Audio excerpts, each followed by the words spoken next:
The appliance repairman is coming. Baby doll has cleaned the stove,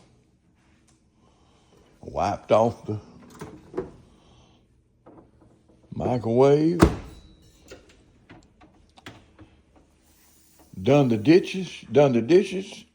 It's early in the morning, and our kitchen is cleaned up for us to start again. But she cleaned it up for the appliance repairman. He gonna come calibrate this oven. It ain't right, and she ain't been able to calibrate it. So he coming to calibrate that oven for us. Let me wipe the handle of this refrigerator off. It got a little grubby right here.